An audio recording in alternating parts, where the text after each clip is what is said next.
What seems to be the problem? Poly and Marincess. What about it? So he activates Super Poly, and I'm telling him that Super Poly versus the Grave. Welcome to the Legacy Crusaders YouTube channel. My name is Benji, and here on our channel, we like to help you misplay less and win more. If you enjoy ruling content, make sure to subscribe and hit the notification bell to make sure you don't miss our next video. And if you have specific questions you want answered, make sure to investigate the playlist in the iCard above to see if I've covered one of your questions in the past on a previous video. Normally in the Ask Judgeman series, I answer questions specifically on a certain game mechanic, but in this particular episode, I'll be doing questions asked by my local players at our local tournament where I was unofficially judging. He's unaffected. You will discard a card as cost, and Super Poly will go to the graveyard and you will not fusion summon because the Link monster is currently unaffected by your card effects, but because it does meet the requirement of a fusion material, you are allowed to activate it, so you have burned your card. Have you discarded a card as cost? Okay then. All good? If the live scenario was unclear, what was happening is that the Salamangreat player attempted to use Super Polymerization, using his Salamangreat monster and his opponent's Link monster to make Salamangreat Violet Chimera, whose materials required were a Link monster and a Salamangreat monster.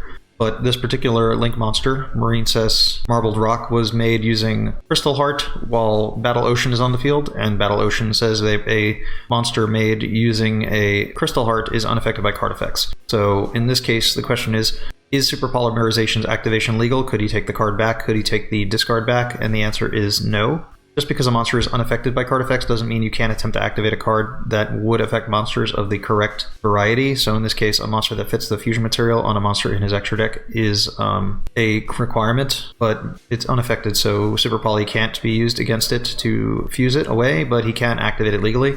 So he can misplay in this case, or discard a card to do nothing. Although this could also not be a misplay, it could be a way to intentionally discard a card he wants to discard, but in this particular case it was not. So if a card is unaffected by a card effect, you are allowed to activate a card that would affect it. It just will not be affected. Hi, what's going on? Damn it. If he has two dragons on the field, he has one face down, one face up. Can he activate Subterra Guru? Because he can't flip this up because there can only be one. He is not allowed to manually change the battle position of that card, but he can flip it by an effect. So he could flip it with Hidden City even though there can only be ones on the field? Correct.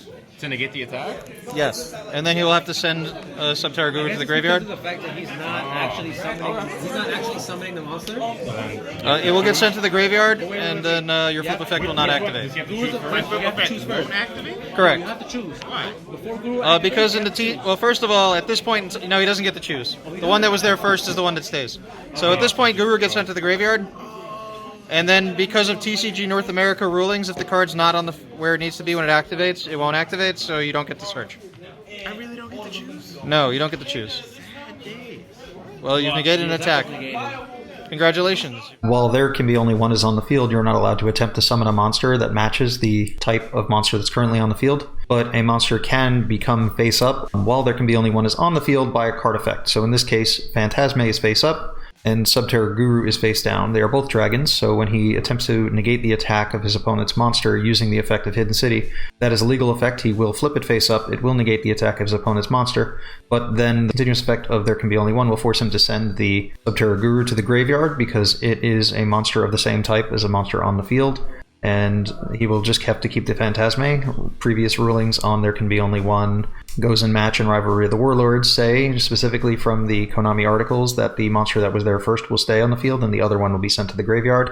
And because we are in the TCG North America, at least where I recorded this, a monster needs to remain on the field to activate its effect that would trigger on the field when its trigger is met. So in this case, the Subterra was flip face up, but is sent to the graveyard before it can activate by the effect of there can be only one, and because it's been sent to the graveyard, it will not trigger, and it will not be able to search. Now, if you're anywhere else other than North America, you should be able to activate the effect of the Subterra Guru in order to get a search. If you have any additional questions regarding Rivalry of the Warlords, there can be only one goes in match, or activations being legal, or where they can or cannot activate, check the videos out in the links up above.